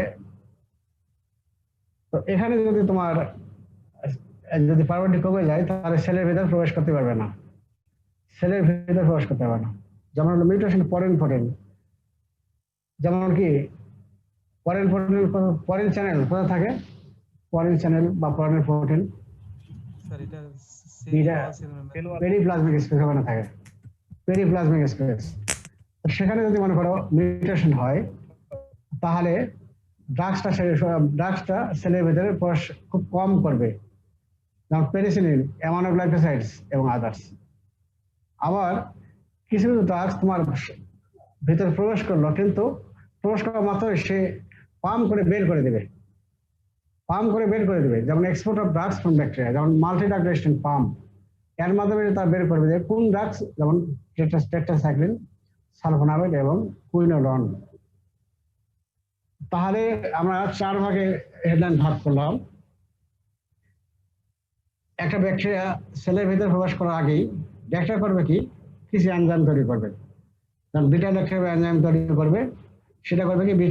বিটা ল্যাকটাম যে ড্রাগস গুলো আছে তার বিটা ল্যাকটাম রিংকে ভেঙে দেবে, যার ফলে ড্রাগসটা আর সেখানে নিউট্রালাইজ হয়ে গেল, সেখানে সে কি ভ্যানিশ হয়ে গেল, ডেস্ট্রয় হয়ে গেল। যেমন বিটা ল্যাকটাম ড্রাগসের মধ্যে কি আছে? Penicillin, cephalosporin. আবার কিছু অ্যান্টিবায়োটিক আছে যেগুলো তোমার যেখানে বাইন্ডিং করে, সেই বাইন্ডিং এ তোমার মিউটেশন হলো, তার ক্যারেক্টার চেঞ্জ করলো, তাহলে সেখানে সে বাইন্ডিং করতে পারবে না, আর বাইন্ডিং করতে না পারলে সে সেলের ভিতরে প্রবেশ করতে পারবে না। সেগুলো আমরা উদাহরণ জানলাম। তারপর কিছু ড্রাগস আছে যে সেলের ভিতরে এই যে ড্রাগস প্রবেশ করে, পারমানেন্টলি কমায় দেবে, যার ফলে ড্রাগসটা শরীরের ভিতরে প্রবেশ কম করবে, যেমন পেনিসিলিন, অ্যামাইনো গ্লাইকোসাইড এবং আদার্স। আবার কিছু ড্রাগস আছে সেলের ভিতরে প্রবেশ করলো, কিন্তু তার সঙ্গে সঙ্গে অ্যান্টিবায়োটিক বের করে দেবে by multi drug resistant pump, যেমন টেট্রাসাইক্লিন, সালফোনামাইড এবং কুইনোলোন। এখানে আমরা ফিগারে যাই, দেখো এখানে ফিগারে দেখো ফিগারে দেখাচ্ছে কি structurally modified antibody target site. এক নম্বরে দেখালাম যে টার্গেট সাইট এখানে মিউটেশন হচ্ছে। নর্মাল প্রথমটা দেখো, এই ফিগারটা হলো নর্মাল মেকানিজম। এখানে অ্যান্টিবডিকে দেখানো হয়েছে কি গোলাকার দেখানো হয়েছে, তাই তো। আবার এই কারণে কি সেল ওয়ালের যে প্রোটিন থাকে, হ্যাঁ, তার সঙ্গে বাইন্ড করবে, তারপরে সে ভিতরে সেলের ভিতরে প্রবেশ করবে। এবং এই অ্যান্টিবডি এটাও গোলাকার দেখানো হয়েছে, এবং সেল ওয়ালে যে প্রোটিন আছে এটাও দেখো গোলাকার দেখানো হয়েছে, এই যে লালগুলো, তাই তো। যেহেতু এই দুটা কিন্তু হোমোলোগাস, সাইজ কিন্তু একই, তাই না। যেহেতু একই সাইজ হলো তাহলে কিন্তু বাইন্ডিং করি, দেখো এখানে এই অ্যান্টিবায়োটিকটা এখানে এসে বসলো হোমোলোগাস, তারপরে এর সঙ্গে বাইন্ড করলো, ঠিক আছে, বাইন্ড করে তারপরে সে সেলের ভিতরে প্রবেশ করবে। এখন এটা নর্মাল ফেনোমেনন। এখন পরের ফিগারে দেখো, এই যে দেখো এখানে, তাহলে পরের ফিগারে দেখো, এখানে দেখো structurally modified antibiotic target site. Dark টার্গেটটা মডিফাই করলো, এখানে অ্যান্টিবায়োটিক কি হলো দেখো গোলাকার, আর এই প্রোটিনটা কি হলো মিউটেশন হওয়ার পরে কি হলো দেখো তো, কি চারটা বলা হয়ে গেল, গোলাকার নাই কিন্তু, তাহলে হোমোলোগাস নাই গেল, এটা হেটারোলোগাস হয়ে গেল। তাহলে হেটারোলোগাস হলে তাহলে সে কিন্তু যেখানে বাইন্ডিং করতে পারতেছে, এই যে ব্লকিং হয়ে গেল, তা বাইন্ডিং যদি না করতে পারে তাহলে সে সেলের ভিতরে প্রবেশ করতে পারবে না। হ্যাঁ, তাহলে এটা হলো মডিফাইড টার্গেট, এটাকে আমি বলতেছি মডিফাইড টার্গেট, ঠিক আছে। তারপরে পরের ফিগারে দেখো, এখানে দেখো সেলের ভিতরে প্রবেশ করলো একটা ড্রাগস, সেলের ভিতরে প্রবেশ করলো কিন্তু আমরা বলেছি কি সেলের ভিতরে প্রবেশ করলো, কিন্তু সঙ্গে সঙ্গে সে করবে মাল্টি ড্রাগ রেজিস্ট্যান্ট পাম্পের মাধ্যমে সে বের হয়ে যাচ্ছে। এখানে নর্মাল মেকানিজম দেখি, প্রথমটা দেখো, এই যে এখানে অ্যান্টিবায়োটিক গোলাকার এবং সেল ওয়ালে প্রোটিন আছে হোমোলোগাস, তারা প্রবেশ করলো সেলের ভিতরে, ঠিক আছে, সেলের ভিতরে প্রবেশ করলো, দেখো সবগুলো ইন্টারিং সেলের ভিতরে প্রবেশ করলো। পরের ফিগার এখন দেখো প্রবেশ করলো ঠিকই, তখন আবার পাম্প করে সেটা ডিপ টিউবওয়েল বলো বা শ্যালো মেশিন লাগায়, দেখো ওরা কি করছে বাহির করে দিচ্ছে, দেখো একটা পাম্পের মাধ্যমে সেলটাকে বাহির করে দিল। তো যদি বাহির করে দেয় তাহলে কি সেল ইফেক্টিভ কনসেন্ট্রেশন থাকবে না, তাহলে কি ব্যাকটা মারা যাবে না, তাহলে এখানে অ্যান্টিবায়োটিক কাজ করতে পারবে না, ঠিক আছে। পরের ফিগারে এখন দেখো, এটা প্রথমে আগে দেওয়া উচিত ছিল, পরের ফিগারে এখানে দেখো, এখানে একটা মডিফাই ইনঅ্যাক্টিভ ড্রাগস বাই কিছু এনজাইম, তাই না। এখানে দেখো যেমন বিটা ল্যাকটামাস অ্যান্টিবায়োটিক আছে, এরা কি করবে দেখো সেল ওয়ালের সঙ্গে বাইন্ড করার আগেই এরা কিছু এনজাইম তৈরি করলো। এই যে এগুলো দেখো সবুজগুলো অ্যান্টিবায়োটিক আর গোলাপি কালার এগুলো হলো এনজাইম, এগুলো হলো এনজাইম। তো এই অ্যান্টিবায়োটিক ড্রাগ টার্গেটের সঙ্গে কিছু বাইন্ড করলো, আবার কিছু থেকে গেল, এই এনজাইম করবে কি তাদেরকে যে অ্যান্টিবায়োটিক কাজ করে তাকে মেরে ফেলবে। যেমন হলো বিটা ল্যাকটামাস এনজাইম করবে কোন অ্যান্টিবায়োটিককে, পেনিসিলিন সেফালোস্পোরিন, তাই না। তো প্রথম এনজাইম এখানে দেখানো হচ্ছে, পরের ফিগারে দেখো,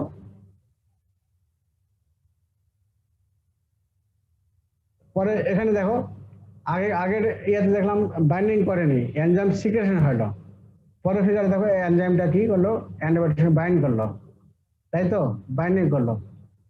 পরের ফিগার আবার দেখো এই বাইন্ডিং করার পরে দেখো এই যে এখানে দেখো তাকে ডিস্ট্রয় করে দিল, তাই না, তার মানে অ্যান্টিবায়োটিক নষ্ট হয়ে গেল, তাহলে সেই অ্যান্টিবায়োটিক কাজ করতে পারবে না, ঠিক আছে, বুঝলে তো। এই হলো তোমার হলো অ্যান্টিবায়োটিক ইনঅ্যাক্টিভ ড্রাগ রেজিস্ট্যান্স হচ্ছে। তাহলে মোটামুটি ড্রাগ রেজিস্ট্যান্স ফিগারটা ভালো করে দেখবা, তাহলে মুখস্থ থাকবে। আর অ্যান্টিবায়োটিকের যে ক্লাসিফিকেশনটা বললাম ওটা বুঝতে পারো, তাহলে এগুলো খেয়াল রাখা ইজি হবে। এখন তো কঠিন মনে হচ্ছে, কিন্তু একটু পড়ো, যদি পড়ো তাহলে দেখবা যে তোমার কাছে কঠিন হবে, সোজা মনে হবে। যদি তোমার গায়ে খালি ক্লাস করতেছো না তাহলে কিন্তু পরে কিন্তু কঠিন হবে, পরে আর বুঝবে না। এখন পরে আবার এসে দেখো এইবারে আগে আমরা জানলাম কি ড্রাগ রেজিস্ট্যান্স মেকানিজম বললাম। এখন আমরা বলবো ড্রাগ রেজিস্ট্যান্স কি ধরনের টাইপ, ওটা আরেকভাবে বলতেছি। পরীক্ষায় কিন্তু কোশ্চেন বিভিন্ন আসে, কিন্তু বিভিন্নভাবে আসে, যার ফলে কোশ্চেন দেখে নেবা এবং এইভাবে সলভ করবে, কিন্তু যে কোশ্চেন বুঝে কিন্তু অ্যান্সার করবা। যে আগেটা মেকানিজম আর এটার টাইপ, ওই যে একই সিমিলার, দুটারই সিমিলারিটি আছে। দেখো টাইপটাকে আমরা দুই ভাগে ভাগ করবো, একটা হলো প্রাইমারি রেজিস্ট্যান্স বা নন জেনেটিক। প্রাইমারি রেজিস্ট্যান্স বা নন জেনেটিক মানে এটা ন্যাচারালি দ্বারা রেজিস্ট্যান্স, ন্যাচারালি রেজিস্ট্যান্স। আর আরেকটা হলো অ্যাকোয়ার্ড রেজিস্ট্যান্স বা জেনেটিক। ঠিক আছে, অ্যাকোয়ার্ড অর্জন করা হয়। তাহলে এখানে দেখো প্রাইমারি রেজিস্ট্যান্স, দেখো এখানে প্রাইমারি রেজিস্ট্যান্স বলা কি হচ্ছে যে ন্যাচারাল রেজিস্ট্যান্স বা নন জেনেটিক। এক্সাম্পল দেখো E coli natural resistant to penicillin due to decrease permeability of the drugs. Escherichia কলাইয়ের উপরে যদি আমরা পেনিসিলিন দিই তাহলে পেনিসিলিন কাজ করতে পারবে না। যে কি জন্য? পেনিসিলিন ওই ব্যাকটেরিয়ার ভিতরে প্রবেশ করতেই পারবে না, ডিউ টু ডিক্রিজ পারমিবিলিটি। তারপরে যেটা হলো মেটাবলিক ইনঅ্যাক্টিভিটি অফ মাইক্রোঅর্গানিজম, এটা বলতে পারছি নন মাল্টিপ্লাইং স্টেট অথবা রেস্টিং স্টেট। যেমন রেস্টিং স্টেট কোনটা? যেমন স্পোর ব্যারি অর্গানিজমগুলো। তারপরে তোমার যে মাইক্রোব্যাকটেরিয়াম টিউবারকুলোসিস, এটা স্লো গ্রোয়িং অর্গানিজম, তাই তো? এখন যেমন মাইক্রোব্যাকটেরিয়া, এখানে যদি আমরা যদি অ্যান্টিটিবি ড্রাগস না দিয়ে অন্য অ্যান্টিবায়োটিক দেই তাহলে কিন্তু কাজ করতে পারবে না। কিন্তু এখানে দিতে হবে অ্যান্টি টিবি ড্রাগস। ড্রাগস গুলো কি হবে? বহুদিন দিতে হয়, 6 মাস, 8 মাস, 12 মাস। হ্যাঁ, তারপরে মাইক্রোব্যাকটেরিয়াম ল্যাপ্টি, এটাকে দিতে হবে 18 মাস, যেহেতু ওরা স্লো মাল্টিপ্লাইং স্টেটে থাকে। এই জন্য একটা বলতেছে metabolic inactivity of microorganism, that means non multiplying or resting state থাকে। তখন কি দে আর ইনসেনসিটিভ টু অ্যান্টিমাইক্রোবিয়াল ড্রাগস, যেমন মাইক্রোব্যাকটেরিয়া ইন টিস্যু। তারপর এলফার্ম ব্যাকটেরিয়া, তোমরা অলরেডি পড়ে নাও, এটা এলফার্ম ব্যাকটেরিয়া কাকে বলা হয় আমি পড়তেছি না। L form bacteria resistant to all beta-lactam antibiotic. L form bacteria কখন তৈরি হয়? যখন একটা ব্যাকটেরিয়া সেল ওয়ালটা ডিস্ট্রয় হয়ে যায়, তখন এলফার্ম ব্যাকটেরিয়া তৈরি হয়। ঠিক আছে, বিটা-ল্যাকটাম ড্রাগস কার উপরে কাজ করে? সেল ওয়ালের উপরে কাজ করে। সেল ওয়াল তো তার মডিফাই হয়ে গেছে, ডিস্ট্রয় হয়ে গেছে, তাহলে সেখানে সে কাজ করতে পারবে না। এলফার্ম ব্যাকটেরিয়া আর resistant to all beta-lactam antibiotics. এই তিনটা ফিগার তোমরা দেখে নিও। তারপর হলো অ্যাকোয়ার্ড রেজিস্ট্যান্স বা জেনেটিক। জেনেটিক হলো জিনটা, কিন্তু তোমরা অলরেডি জানছো যে একটা ব্যাকটেরিয়ার দুইটা আছে, একটা nucleoid, nucleus not nucleus, nucleoid এবং হলো আরেকটা কি প্লাজমিড, দুইটা আছে না? এবং নিউক্লিওয়েড সেখানে আছে ক্রোমোজোম, ডিএনএ আছে, আর ডিএনএ এর মধ্যে ক্রোমোজোম আছে, আর পাশে কি দেখছো তোমরা? প্লাজমিড। এই জন্য আমরা ভাগ করব, একটা ক্রোমোজোমাল মেথড আর একটা হলো প্লাজমিড, এইটাই ভাগ করব। এখন ক্রোমোজোমাল চেঞ্জটা কিভাবে হয়? এখানে মিউটেশন হয়, spontaneous that control susceptibility of the drugs. এখানে সাধারণত হয় 10 to the power 5 to 10 to the 10 microgram. আচ্ছা, এটা বুঝবা না, এটা তোমার এই যে সংখ্যাটা নাও দিতে পারো, এটা বুঝবা না, আবার জানে রাখো। Spontaneous mutation in a locus of chromosome that controls susceptibility of drugs. তাহলে ক্রোমোজোমের যে কিছু কিছু জায়গায় মিউটেশন হবে স্পন্টেনিয়াসলি, যা ফলে সেটা ওই তখন ড্রাগস কাজ করতে হবে না। যেমন এক্সাম্পল কি? Mechanism by decreasing the permeability of the drugs, আগের মতো আসতেছে কিন্তু, modifying the properties of the drug receptor site, তারপরে increasing the synthesis of an essential metabolite that is antagonistic for the drugs, যেমন তোমার sulfonamide cotrimoxazole by influx of the drugs. আগে যেগুলো বললাম এগুলোই কিন্তু নিয়ে আসতেছে এখানে ক্রোমোজোমাল, তারপর নতুন করে বলতেছে না এগুলো। তারপরে আসো নন জেনেটিক, আরেকটা হলো প্লাজমিড মেডিয়েটেড। প্লাজমিড মেডিয়েটেড কি আছে, একটা হলো এনজাইমেটিক ইনঅ্যাক্টিভেশন ড্রাগস, আর একটা বলবো কি by efflux of drugs. Enzyme দ্বারা যেটা করতে, এনজাইম দ্বারা যেটা করে সেটা হলো প্লাজমিডের মাধ্যমে করে, আর ইফ্লাক্স অফ ড্রাগস, ড্রাগস প্রবেশ করলো কিন্তু আবার সে পাম্প করে বের করে দেবে। এই দুই মেথড।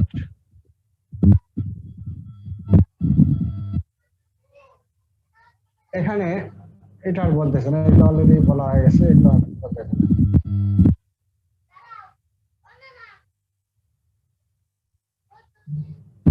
এখন তাহলে অলরেডি তোমরা জানছো, তাহলে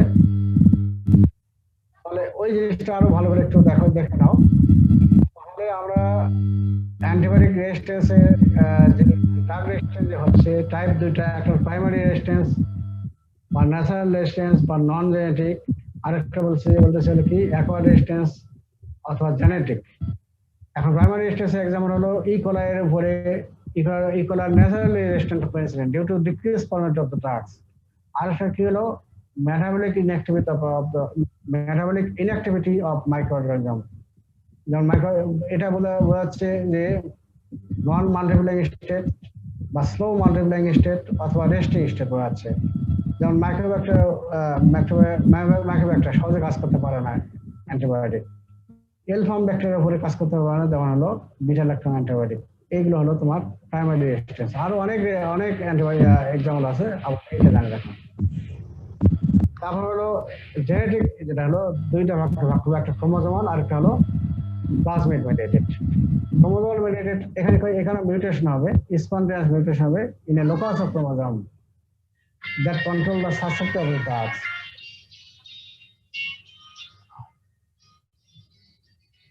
আমাদের দেশে একটু পরে বলতেছিল, একটু পরে একটু,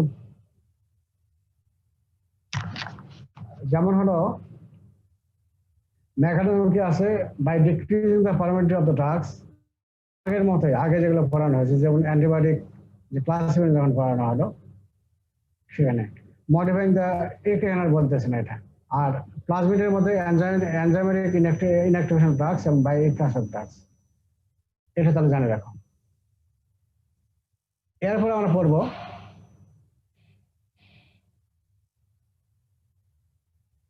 এই যে এখন অ্যান্টিবায়োটিক রেজিস্ট্যান্স হচ্ছে, রেজিস্ট্যান্সটা আমরা কিভাবে কমাতে পারি। এটা আমাদের এখন গোটা পৃথিবীর একটা চিন্তা। প্রথমে একটা গল্প বলি। একজন পার্সন, সে শিক্ষিত হোক বা অশিক্ষিত হোক, এখনো কিন্তু আমরা সভ্য হতে পারি নাই। ঠিক আছে, সভ্য হতে পারে না, কি জন্য বলতেছি। একজন মানুষের যখন অসুখ হয়, গ্রামের কথা আমি বলি, টাউনের কথা বাদে দিলাম। টাউনের মানুষ শিক্ষিত হলেই যে তারা যে একবারে সবকিছু জানবে তা কিন্তু নয়। তো গ্রামের কথাই বলি, তারা প্রথম যাবে কোথায়, গ্রাম্য ডাক্তার যারা আছে বা কবিরাজ, সেখানে যাবে, গিয়ে তাকে ডাক্তার সাহেব আমার এই অসুখ হয়েছে, আমাকে চিকিৎসা দেন।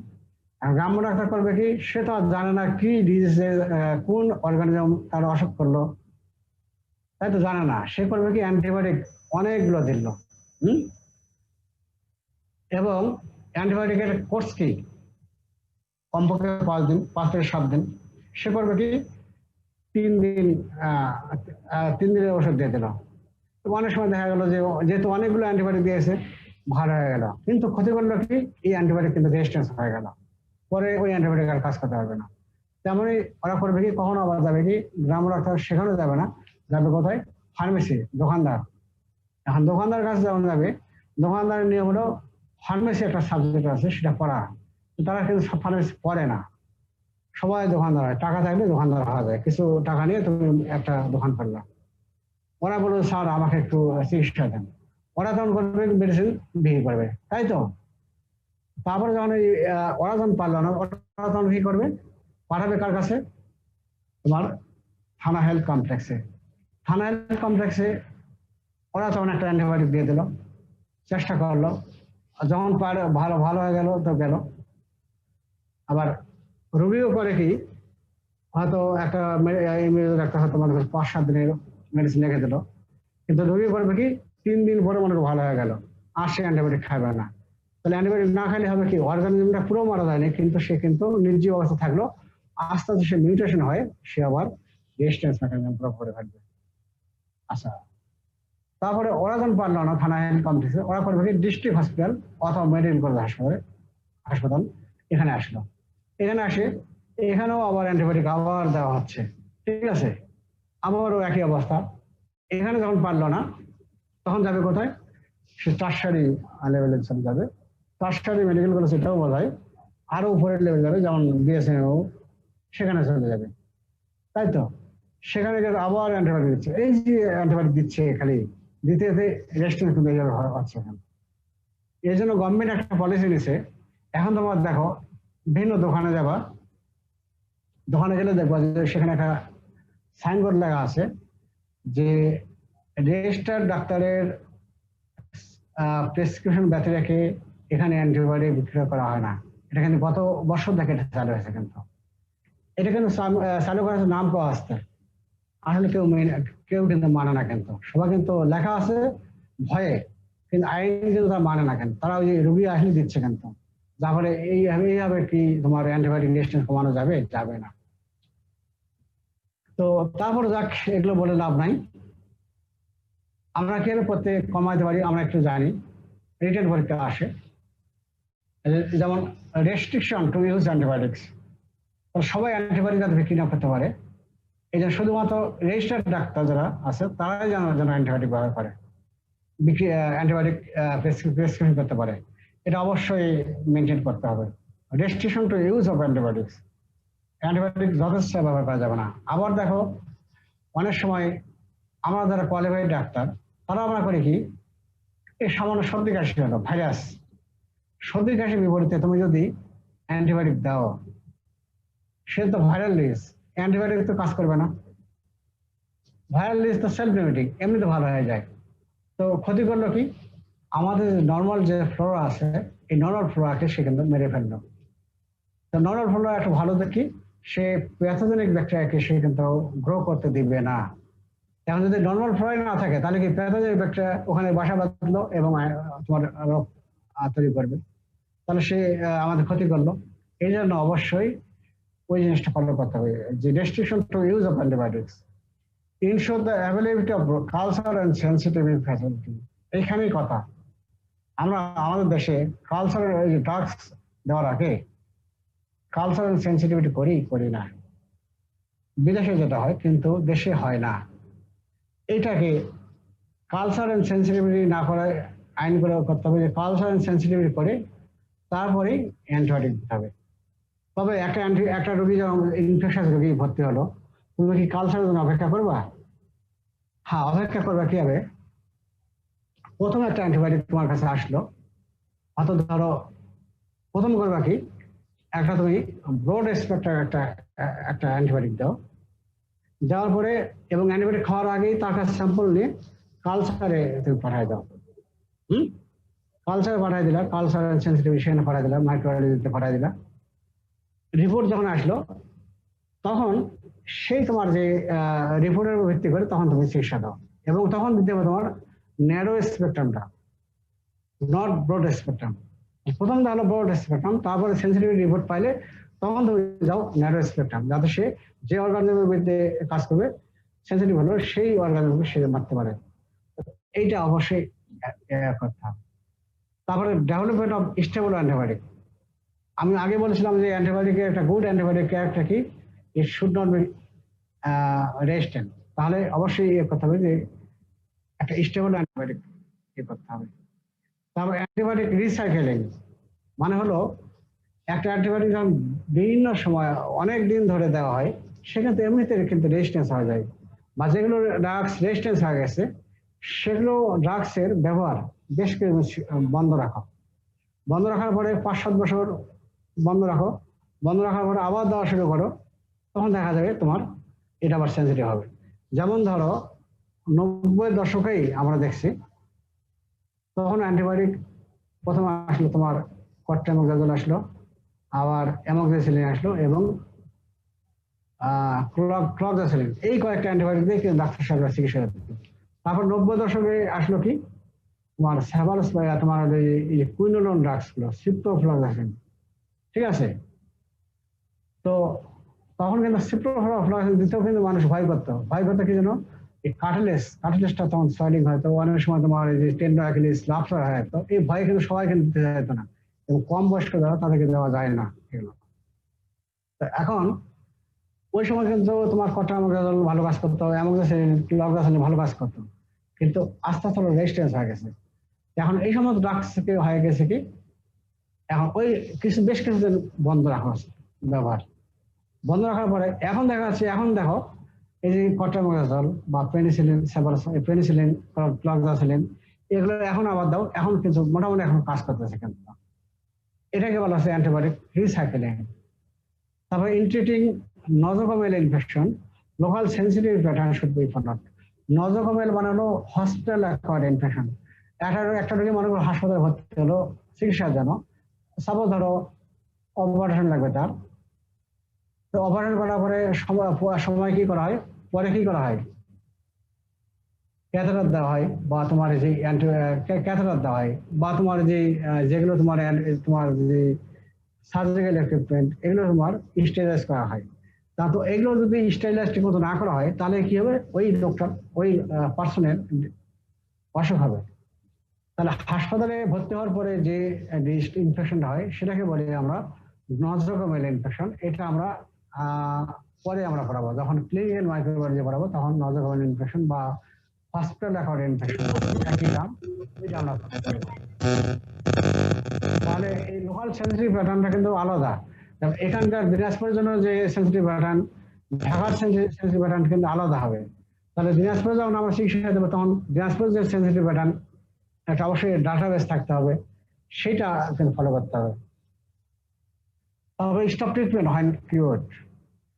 মনে করো তুমি ভালো হয়ে গেলা, 5-7 দিন দিলা, তারপরে অনেক সময় দেখা যায় কি আরো ভালো হওয়ার জন্য আরো মেডিসিন দেয়, 14 দিন, 15 দিন, 2 দিন দেওয়া হয়। এগুলো দেওয়া যাবে না। কিউর হয়ে গেল 5-7 দিন দিলে তোমার অ্যান্টিবায়োটিক বন্ধ রাখো। তাহলে ইউজ ন্যারো স্পেকট্রাম অ্যান্টিবায়োটিক হয় না পসিবল। ওই যে আগেই আমি বললাম যে আচ্ছা এটা, তারপরে initial empiric therapy to start with broad spectrum antibiotic till culture available. এই যে একটাই বললাম যে প্রথম তুমি ব্রড স্পেকট্রাম দিয়ে শুরু করো, তারপরে সেন্সিটিভ প্যাটার্ন যখন তুমি চালু করবা, তখন কিন্তু সেন্সিটিভ করলা, তারপরে ন্যারো স্পেকট্রাম দিয়ে তুমি আবার চিকিৎসা করো। এই ক্ষেত্রে কথা আছে, যেমন কিছু কিছু দেশে, যেমন ইউরোপিয়ান কান্ট্রি গুলো, এগুলোতে কিন্তু তোমার এই মাইক্রোবায়োলজি ডিপার্টমেন্ট, এখানে কিন্তু রোগী ভর্তি রাখা হয়। যেমন ইনফেকশন নিয়ে জানবে কে, মাইক্রোবায়োলজিস্ট তারাই জানবে, তাই তো? এখানে কিন্তু মেডিসিন সার্জারি ওরা কিন্তু কম জানবে, কিন্তু মাইক্রোবায়োলজি তারা জানবে। যার ফলে কিন্তু বিদেশে কিন্তু সময়ের দাবি এটা, সেখানে কিন্তু তাদের জন্য রোগী ভর্তি থাকে, তাদের জন্য ওয়ার্ডই আলাদা কিন্তু। হ্যাঁ, এবং ওখানে চিকিৎসা করবে, ইনফেকশন রোগী দিয়ে ডিল করবে অনলি মাইক্রোবায়োলজিস্ট, ঠিক আছে? এবং বাংলাদেশেও আমরা চেষ্টা করেছি, কিন্তু এখানে প্র্যাকটিসের একটা ব্যাপার আছে। যেমন মেডিসিন বা সার্জারি বা গাইনি, ওরা চাইবে না যে আমরা ট্রিটমেন্ট, আমাদের ওয়ার্ড থাকুক, আমরা এগুলো ট্রিটমেন্ট করি, ঠিক আছে? যখন তোমার ডাক্তার হবে তখন তোমরা বুঝবা, এখন বুঝবা না। তবে শেষ কথা একটা বলি, অ্যান্টিবায়োটিক রেজিস্ট্যান্স ইজ ইনএভিটেবল, অবশ্যম্ভাবী, but measures must be taken to slow it. Antibiotic দিয়ে তুমি যখন চিকিৎসা করবা, ড্রাগ রেজিস্ট্যান্স তোমার হবেই, তবে তোমার চেষ্টা থাকবে এটাকে স্লো যাতে হয়, এটা তোমার হলো মূলনীতি। এখন আমরা পড়বো প্লাজমিড। অবশ্যই অলরেডি তোমরা জানে গেছো। Plasmid are extra chromosomal genetic material and that are their replication is independent of chromosome. যেমন এরা কি নিউক্লিয়য়েডের 500 থাকে, তাই তো? 500 থাকে, এই জন্য বলা হচ্ছে এক্সট্রা ক্রোমোজোমাল জেনেটিক ম্যাটেরিয়াল। নিউক্লিয়াসে যখন থাকে তোমার ক্রোমোজোমাল, আর প্লাজমিডে থাকে, এগুলোও জেনেটিক ম্যাটেরিয়াল থাকে, এই জন্য বলা হচ্ছে এক্সট্রা ক্রোমোজোমাল জেনেটিক ম্যাটেরিয়াল। এবং replication is independent of chromosome. নিউক্লিয়াসের যে নিউক্লিয়য়েডের যে ক্রোমোজোম আছে, তার সঙ্গে রেপ্লিকেশনের এদের কোনো মিল নাই, ঠিক আছে? শুধু এইটুকুই জানা রাখো। প্লাজমিডের প্লাজমিড ক্লাসিফিকেশন প্রয়োজন নাই তোমাদের, তবে এই যে প্লাজমিড ট্রান্সফার বা জেনেটিক ম্যাটেরিয়াল ট্রান্সফার কিভাবে হয় এটা রিটেনে আসে, অনেক ভাইবা আমার ধরি। 4টা পদ্ধতি আছে, যেমন কনজুগেশন,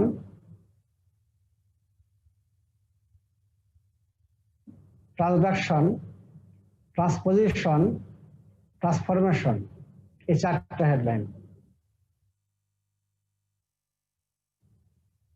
কনজুগেশন যেমন পাইলাই যখন পড়াইছিলাম, সেক্স পাইলাই, তখন বলেছিলাম যে সেক্স পাইলার কাজ কি করে, ডিএনএ ট্রান্সফার করে বিটুইন মেল অ্যান্ড ফিমেল, তাই তো? আমি বলছিলাম কি মেল ফিমেল বলা যাবে না, ডোনার থেকে রেসিপিয়েন্ট, সেই জিনিসটা এখানে বোঝা যাচ্ছে। তাহলে ওইটা আছে।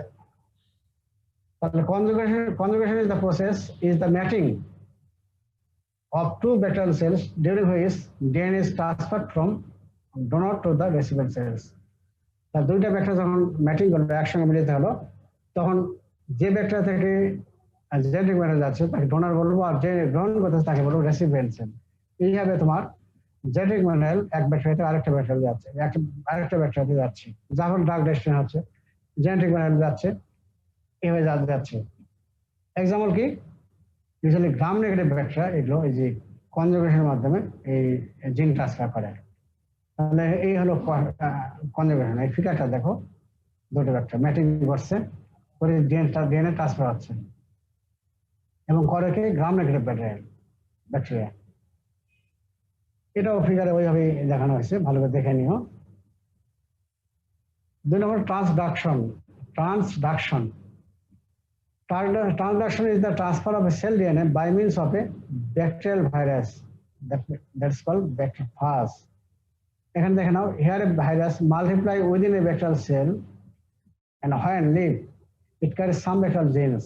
When the virus further attack another bacteria, it incorporates the carrier genes to new bacteria. Usually enzyme coding plasmid are transferred by this process. Gram positive bacteria usually use this method for transferring plasmid. তোমাদেরকে আমি আগে বলেছিলাম যে bacteria আমাদেরকে infection করে, তেমনি bacteria virus তো ছোট, তাই না? কিছু ভাইরাস আছে ব্যাকটেরিয়াকে ইনফেকশন করে। যে সমস্ত ভাইরাস ব্যাকটেরিয়াকে ইনফেকশন করে তাকে বলা হয় ব্যাকটেরিওফাজ। এই ব্যাকটেরিওফাজ প্রথম করে কি, একটা ভাইরাসকে, একটা ব্যাকটেরিয়াকে মনে করো ইনফেকশন করলো, তার ভিতরে প্রবেশ করলো, করে সেখানে ভাইরাসটা করবে কি, সেখানে মাল্টিপ্লাই করবে, সংখ্যা সে বৃদ্ধি করবে, এবং এই সময় ওই যে ব্যাকটেরিয়ার মধ্যে জেনেটিক যে ম্যাটেরিয়াল গুলো আছে সে টেক আপ করবে। তারপর সে যখন ওই ভাইরাস থেকে বের হয়ে আরেকটা ওই ব্যাকটেরিয়া থেকে বের হয়ে আরেকটা ব্যাকটেরিয়াকে আক্রমণ করবে, তখন সে করবে ওই ব্যাকটেরিয়ার মধ্যে এই যে জিনটা টেক আপ করলো সেটা আবার সে অন্য ব্যাকটেরিয়াকে দিয়ে দেবে, যা ফলে এইভাবে কিন্তু যে জেনেটিক ম্যাটেরিয়াল ট্রান্সফার হচ্ছে। যেমন এক্সাম্পল কি, usually gram positive bacteria use this method. Sir এটা বুঝি নাই, আরেকবার রিপিট করবেন? রিপিট করবো। এখানে ফিগারটা একটু দেখো, এখানে ব্যাকটেরিওফাজ যখন পড়বো তখন আরোই ভালো বুঝবো। ট্রান্সডাকশন, এটা এখন কমপ্লিটলি ভালো বুঝতে গেলে, যখন আমরা ভাইরাস যখন পড়বো, তখন একটা ভাইরাস আমাদের বডিতে প্রবেশ করার পরে, একটা ব্যাকটেরিয়াতে প্রবেশ করার পরে কিভাবে তারা ওই যে আমাদের সেলের ভিতরে প্রবেশ করার পরে তারা যে রেপ্লিকেশন, ভাইরাসের যে বংশবৃদ্ধি করে, ওকে বলা হয় রেপ্লিকেশন। কিভাবে রেপ্লিকেশন করে ওইটা যখন বুঝাবো তখন তোমার ভালো করে বুঝবো। এখন কিন্তু খুব একটা বেশি বুঝবো না, সংক্ষেপে একটু জেনে রাখো। যেমন এটা ব্যাকটেরিওফাজ আর এটা হলো ব্যাকটেরিয়া, ঠিক আছে? এই ব্যাকটেরিয়া যখন ইনফেকশন করবে, এই ভাইরাসটা কিন্তু সম্পূর্ণ ঢুকবে না। কিন্তু ভাইরাসে কি করবে, তার যে নিউক্লিক অ্যাসিড, আইদার আরএনএ অথবা ডিএনএ, এখানে বডি ব্যাকটেরিয়ার ভিতরে প্রবেশ করলো। এই ভাইরাসটা, এই দেখো যে এটা হলো জেনেটিক ম্যাটেরিয়াল ডিএনএ, এখানে ডিএনএ বা আরএনএ যেটা বলা হয় আসলো এখানে, তাই তো? এই যে এগুলো হলো ডিএনএ, ডিএনএ আসলো, এগুলো ভাইরাল ডিএনএ, আর এটা হলো ব্যাকটেরিয়াল ডিএনএ, এখানে আছে ব্যাকটেরিয়াল ডিএনএ। পরের ফিগারে দেখো, ও তো রেপ্লিকেট করতেছে, রেপ্লিকেট করে করবে কি, সে আবার এখানে এই যে এই ডিএনএ থেকে অনেকগুলো ভাইরাস আবার তৈরি হবে। এগুলোকে বলা হয় প্রোজেনিক ভাইরাস। অনেকগুলো ভাইরাস তৈরি হবে এবং এই যে এখানে যে ব্যাকটেরিয়া এখানে যে সে রেপ্লিকেট হচ্ছে, এই সময় সে রেপ্লিকেট হওয়ার সময় এই যে ব্যাকটেরিয়া ডিএনএ এটাকে সে চেক আপ করতেছে। চেক আপ করলো, যখন প্রোজেনিক ভাইরাস যখন একটা কমপ্লিট ভাইরাস তৈরি হলো, তখন এই ব্যাকটেরিয়াকে লিভ করে সে আবার বাইরে যাবে। বাইরে গিয়ে আবার সে অন্য একটা ব্যাকটেরিয়াকে যেমন অ্যাটাক করলো, অ্যাটাক করে আবার সে তোমার এই যে জিনটা ডিএনএ ট্রান্সফার করতেছে। এখন তাহলে এইভাবে তার তোমার জেনেটিক মানে ট্রান্সফার আছে। ঠিক আছে, তাহলে ব্যাকটেরিয়া হলো কি, transduction is the transfer of cell DNA by means of a bacteria virus, that is bacteria. তো এটা বুঝছো তো নাকি? তো আপাতত এটুকু জানাবো, তারপর পরে আবারও ভালো বুঝবো। Usually gram positive bacteria use this method. আর হলো ট্রান্সফরমেশন, এটা কি? It is transfer of DNA itself from one cell to another. DNA নিজে নিজে চলে যাবে এক সেল থেকে, এক ব্যাকটেরিয়া থেকে আরেক ব্যাকটেরিয়া চলে যাবে। কিভাবে যায় দেখো, দুই ভাবে যাইতে পারে।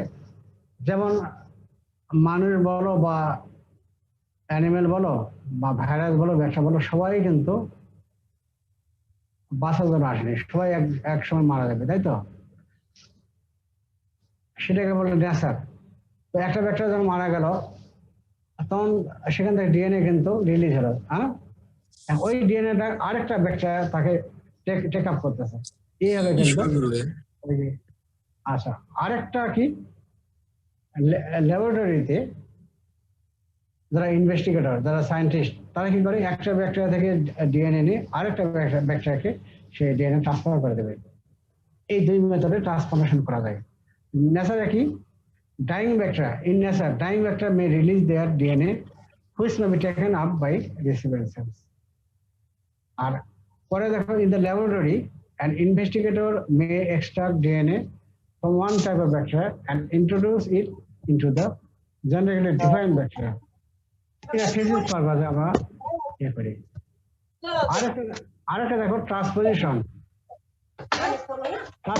এটা কি, transfer of short segment of DNA appears from plasmid to plasmid অথবা বিটুইন প্লাজমিড টু ক্রোমোজোম। এই হলো ট্রান্সপোজিশন। তাহলে ডিএনএ সম্পূর্ণ অংশ যাবে না, শর্ট সেগমেন্ট যাবে, short segment of DNA from plasmid to plasmid or between plasmid to chromosome, transposition. এখন এইখানে দেখো, mechanism of drug resistance by plasmid কিভাবে রেজিস্ট্যান্স করতেছে, এটাও পরীক্ষা আসে এখানে। আগে আমরা জানছি একটা হলো এনজাইমের ইনঅ্যাক্টিভেশন ড্রাগস, যেমন এনজাইম ডেরিভেট করবে, যেমন বিটা ল্যাকটাম এনজাইম, এক্সাম্পল হলো পেনিসিলিনেজ এবং সেফালোস্পোরিনেজ। আরেকটা হলো কলিন অ্যাসিটাইল ট্রান্সফারেজ, এগুলো হলো এনজাইম। আরেকটা হলো কি, ডিক্রিজ এন্ট্রি অফ ড্রাগস। আরো একটা আছে তোমার হলো ইফ্লাক্স অফ ড্রাগস, ওটাও আছে। যেমন এখানে এর মধ্যেই দেওয়া আছে, এটা যদিও এক্সট্রা হয়ে দেওয়া উচিত ছিল। Decrease entry of drugs, decrease permit of the drugs করলো। আরেকটা হলো ইনকেস ইফ্লাক্স অফ ড্রাগস প্রবেশ করলো কিন্তু পাম্প করে বের করে দেবে। এই হলো অ্যান্টিবায়োটিক এবং অ্যান্টিবায়োটিক রেজিস্ট্যান্স।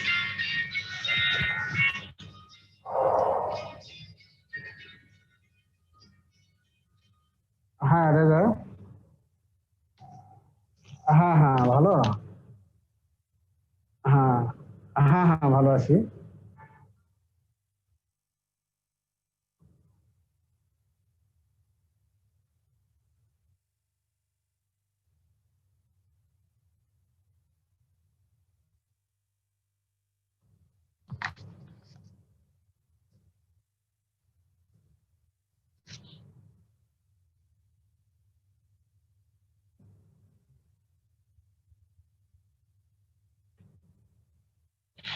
আচ্ছা, এখানে হলো এক্সটেন্ডেড স্পেকট্রাম বিটা এনজাইম একটা, এটা তোমার পরীক্ষা আসে কেন, ভাইভাতে আমার ধরি না, রিটেনে আসে।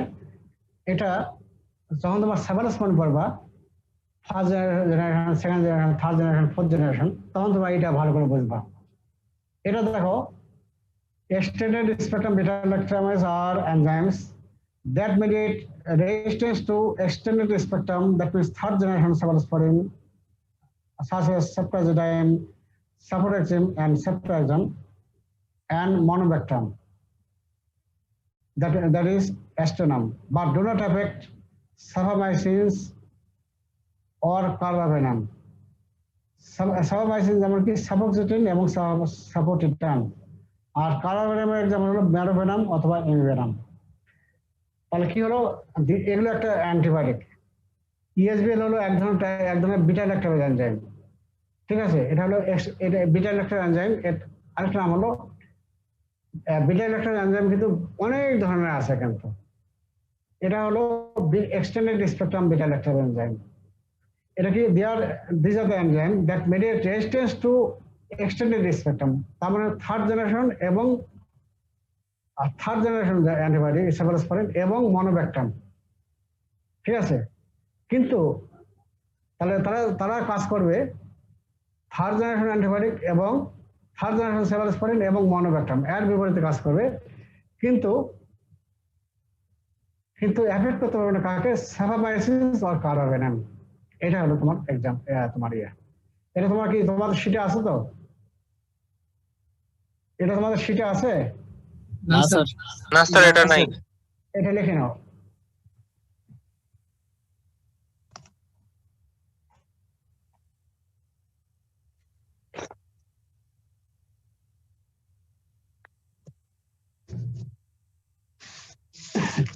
হ্যাঁ বলো।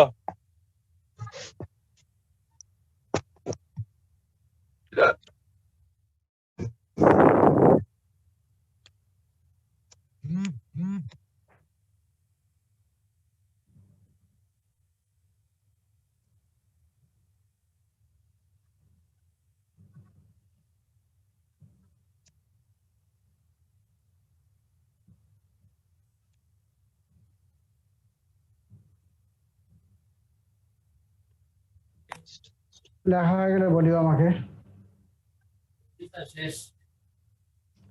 শেষ স্যার, আপনি শুরু করেন স্যার। স্যার শেষ স্যার।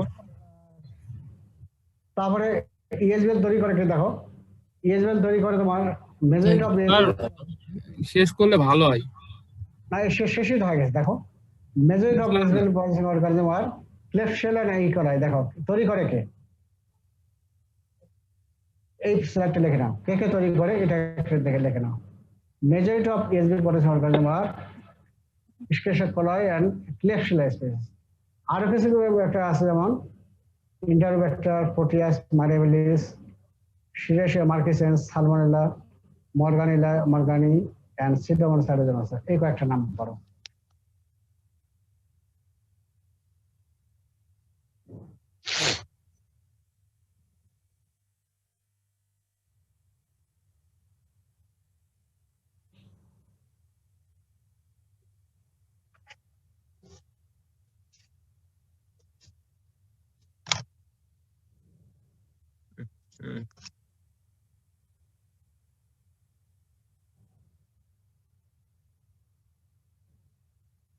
শেষ? জি স্যার। তাহলে শেষে এখন এই দেখো এখানে ফিডিংস, এখানে কি করছে? টিয়া পাখি তার বাচ্চাকে ফিডিং করাচ্ছে, তাই তো? এখন আমার ফিডিংটা কেমন হচ্ছে আমি জানি না। এখন আমি যথাযথ চেষ্টা করি। এখন এই যে একটা হলো কি সরাসরি ক্লাস নেওয়া এবং হলো তোমার এই যে অনলাইনে ক্লাস নেওয়া, অনেক পার্থক্য আছে। ঠিক মতো হয়তো আমি যেভাবে বোঝাতে চাচ্ছি সেটা হয়তো পারতেছি না। তারপর কানামার ভালো একটা তো শিখতে হবে। এখন তো তোমাদের ক্লাস বন্ধ রাখা যাবে না, যার ফলে আমরা করতেছি। তো এই হলো অ্যান্টিবায়োটিক, এটা ভালো করে বড়। আর কালকে ক্লাস নেব তোমার হলো স্টেরিলাইজেশন। ক্লাস কিন্তু দুইটা। হ্যাঁ বলো স্যার, ক্লাস একটু কম সময় নিলে ভালো হতো স্যার। 45-50 মিনিটের পরই তো একেবারে ধৈর্য শেষ হয়ে যায়, কিছু বোঝা যায় না। ধৈর্য শোনো, যখন তোমরা এখনই ধৈর্য না অ্যান্টিবায়োটিকের নাম দেখতে দেখতে তো একেবারে অবস্থা খারাপ। আচ্ছা, এখন ধরো তোমার বাড়িতে আছো, তাই তো? বাড়িতে আসো, বাড়িতে রীতিমতো খাওয়া দাওয়া করতেছো,